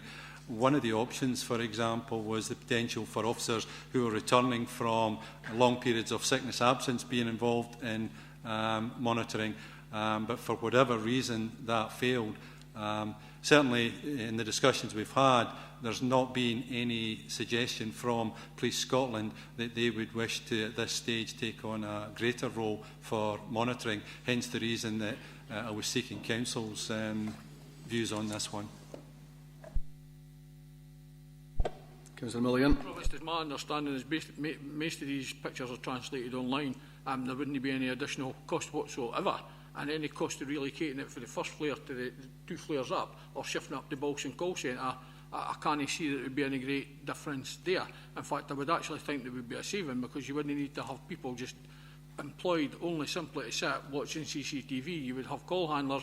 If you've got a call, whether it be a 999 call or a suspicious call, in that area, police would be able to log on right away and see whether they needed to deploy a car or no. And I certainly think it's something that should be raised. And again, it shouldn't be up to the police. If the claims that are made in here regularly that the Community Safety Board is this be-all of end-all, and we have some say in what happens with policing, then they should be dealt with to take it. Anyway, that wasn't part of the recommendations to go back to that place. But we do have a move by Councillor Young to borrow, I would imagine, a mobile unit for the sake of...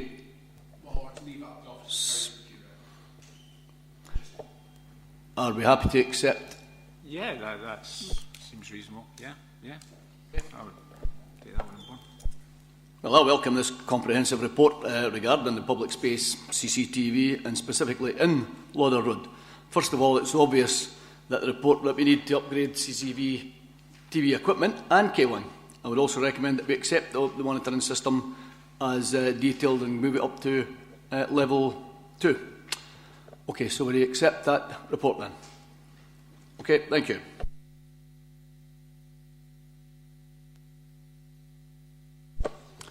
Item number 14, delivering excellence, community engagement. A report by Kenneth Lawrie, the Chief Executive. Thank you, Provost. The Delivering Excellence framework approved by the Council on the 23rd of June this year has been developed to respond to the financial and service challenges facing the Council in future years as a consequence of public sector reform and continued financial constraint.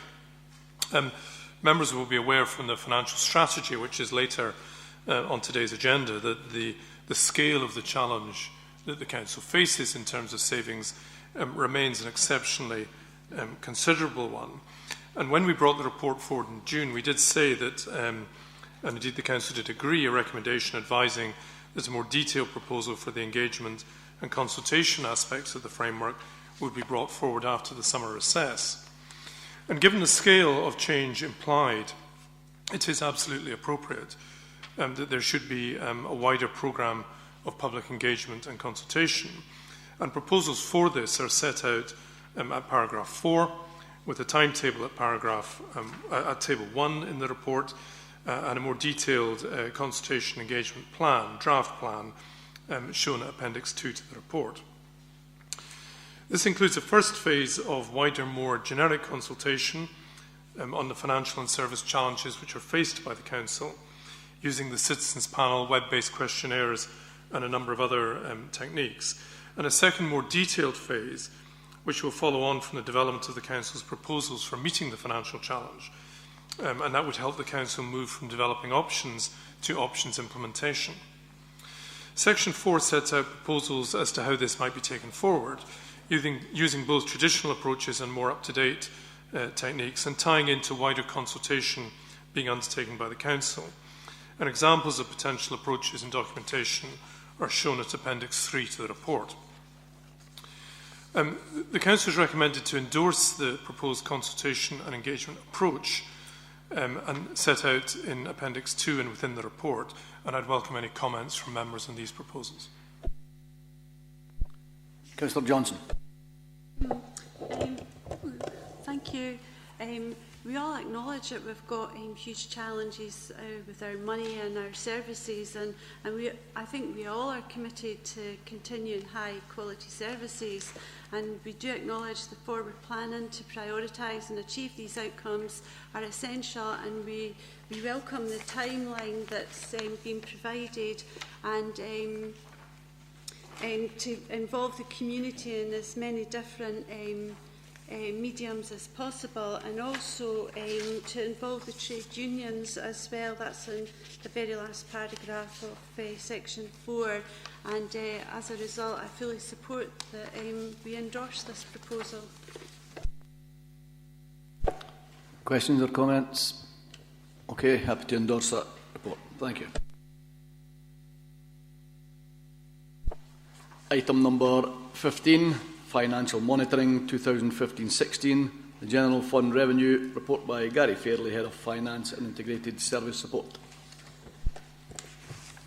Provost, this is the first in a series of financial reports on today's agenda, and this report sets out the performance against the revenue budget for the first quarter of the financial year.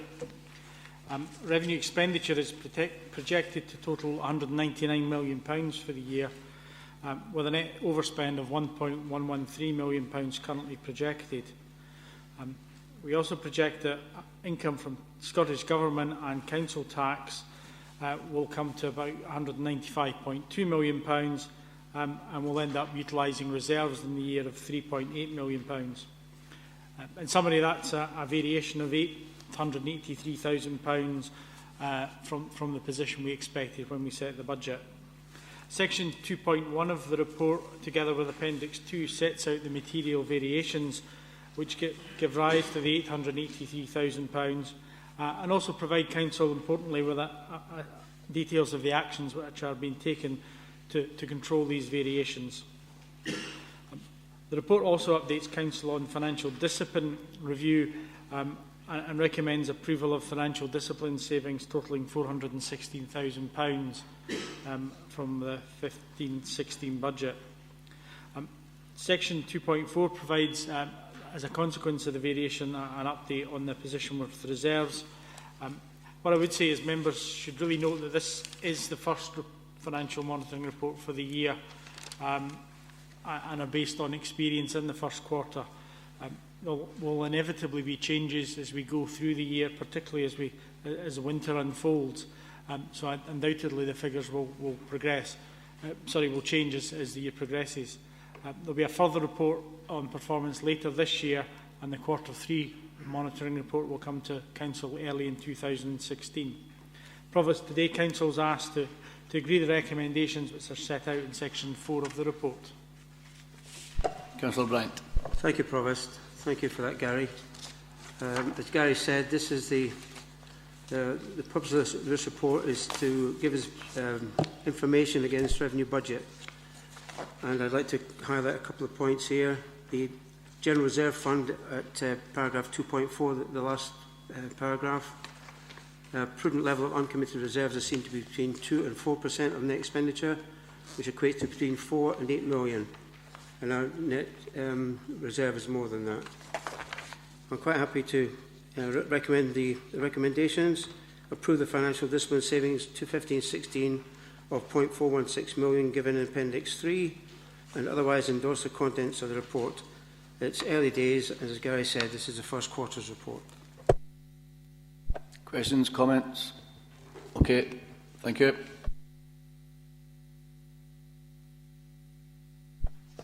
Item number 16, the General Services Capital Plan 2015-16 to 2020-21. A report by Gary Fairley, Head of Finance and Integrated Service Support. Thanks, Provost.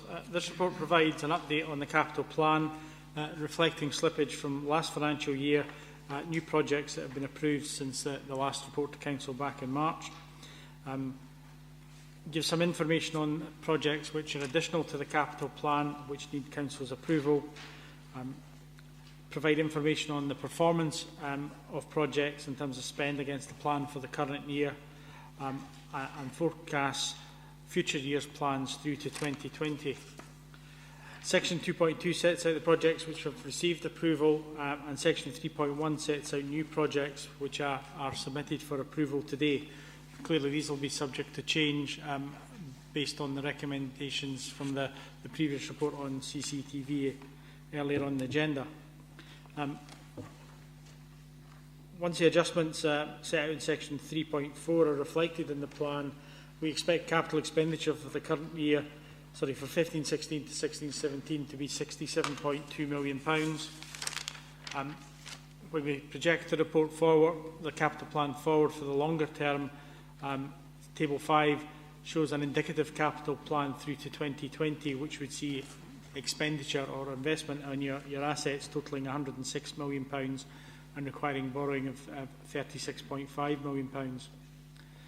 The report also in Section 6 sets out the current position with the Council's capital fund, and that's currently subject to a review in terms of the utilisation of that fund. At Provost, today Council is really asked to consider the recommendations which are set out in Section 8 of the report. Thank you. Councillor Bryant.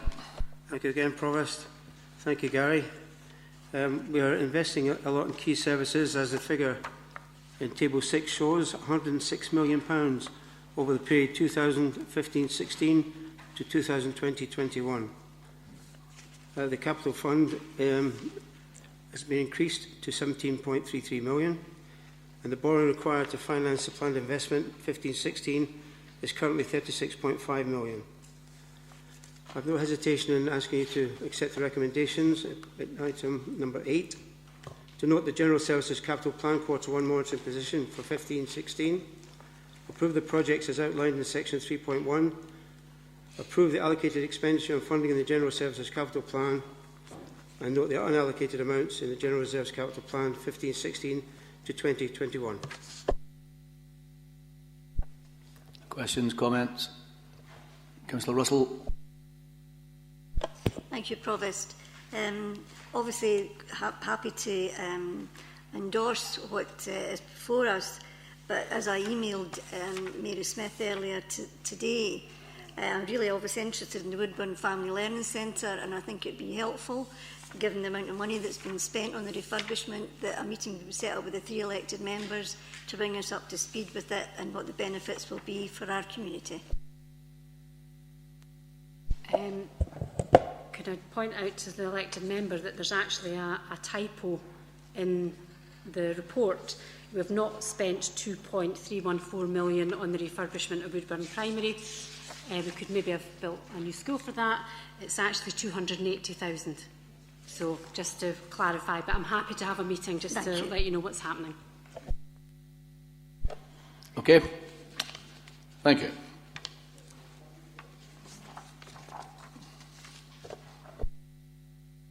Item number 17, Housing Revenue Account, Capital Plan and Revenue Budget 2015-16 to 2018-19. A report by Gary Fairley, Head of Finance and Integrated Service Support. Thanks, Provost. The third financial and monitoring report encompasses the Housing Revenue Account. Appendix 1 sets out the housing investment plans, which currently total £80 million by the year 18-19. The extent to which we can fund that investment and further investment in new build, existing stock or in other assets in housing areas is very much depending on the future year's rent strategy that Council adopts and consultation on rent strategy is currently ongoing. The outcome of the rents consultation and the implications of options will be presented to Council with an updated HRA capital plan and revenue budget later in the year. Although the HRA reserve as set out in the report is predicted to be £21 million, the existing investment commitments are projected to utilise the vast majority of this, leaving a contingent reserve of £2.2 million for the housing revenue account. Again, today, Council, I'm asking you to consider the recommendations which are set out in section 5. Councillor Bryant. Thanks, Gary. The HRA capital plan, 59, almost £60 million for phase 2 of the new social housing programme. 4 sites have been completed and a programme is in place for the further 9 sites, including New Byres Crescent rebuild. Spend to 31st of March 15 was £14.7 million and projected spend for 15, 16, 18, 19 is £45 million. I would like to give you the recommendations to approve the HRA capital plan for 15, 16 to 18, 19 and the other items detailed down there. Questions or comments? Thank you.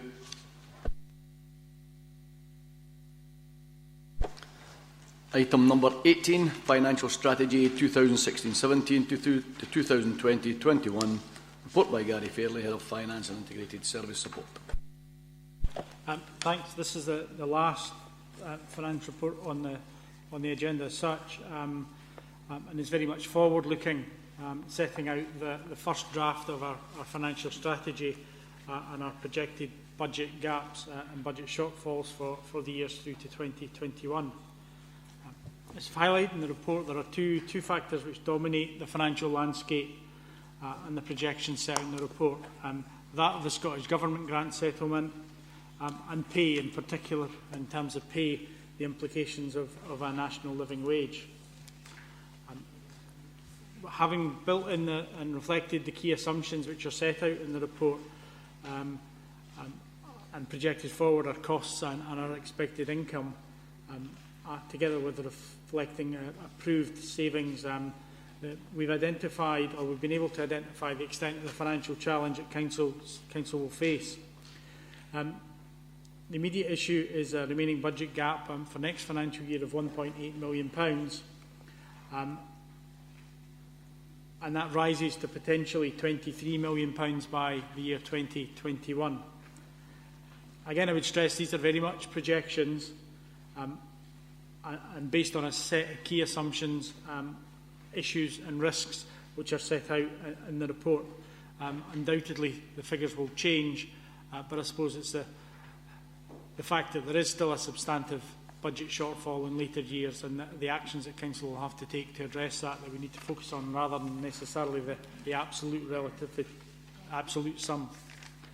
I suppose the magnitude of financial challenges really reinforces that Council will need to take action to reshape services, may need to take or will need to take decisions to withdraw or reduce some services to the community to ensure overall financial sustainability and ensure that there are the resources to invest in your priority services. In terms of reshaping services, the Delivering Excellence framework, which was unanimously approved by Council on the 23rd of June, sets out the means to deliver the further transformational change to address the financial challenge. In terms of the grant settlement, the level of grant funding and indeed the timing of announcements from Government on grant are going to dominate the next few months of the budget process. Section 3 sets out the issues and the prospects for the grant settlement, and really certainty around our grant is not for 16-17 is not expected until early in the year 2016. So it'll be Council early in February, I would anticipate, before you'll be able to finalise the 2016-17 budget. Later years very much dependent on whether we see a 1 year or a 3 year Scottish Government budget being promoted. The projections make a provision for no increase in council tax for 2016-17 in anticipation of continuation of the current freeze There's no provision for any increase in later years, and very much the later years position on council tax, or in fact local taxation, will be dependent on the next Scottish Government's response to the current Commission on local taxation reform. I said earlier, pay issues factor heavily in the projections.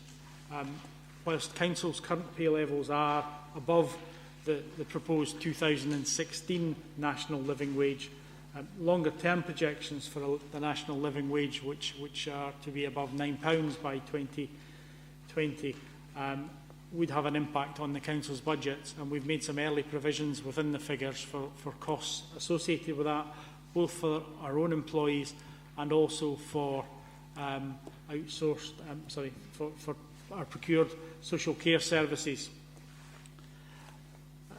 Having assessed the immediate and the medium-term financial challenge, the focus for the team will be on monitoring developments which will impact on the projections, critically the autumn spending review, subsequent Scottish Government budget and subsequent grant settlement, and also to embrace the Delivering Excellence framework as a means to address the financial challenge.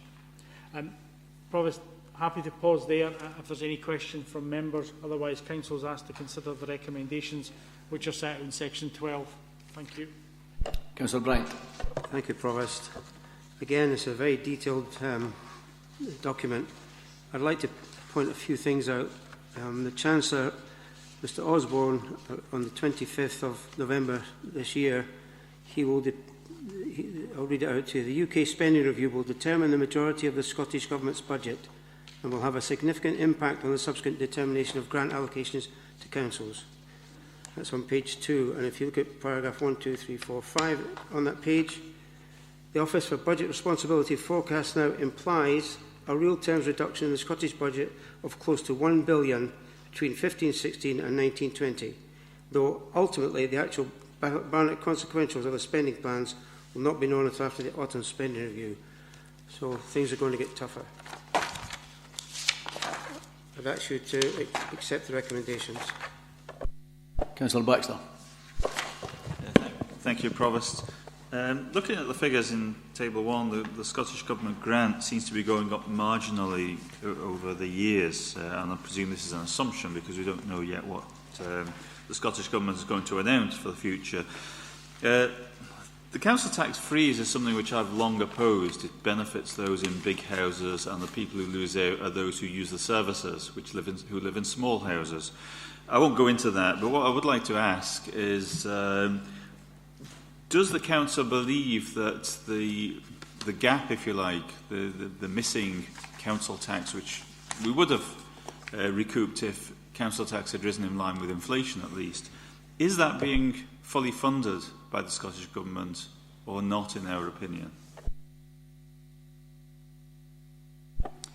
Certainly the way the grant settlement is structured, if I can answer it in a roundabout way, is that if councils were not to agree to the council tax freeze, then money would be clawed back.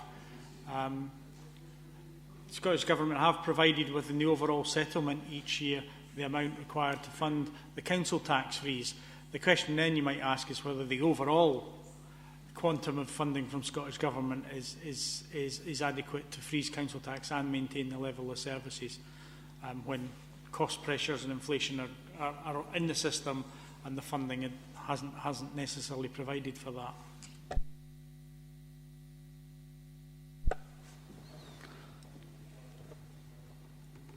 Are we happy to accept the report?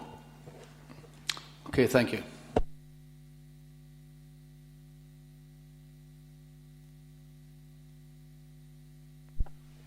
We now move into private session.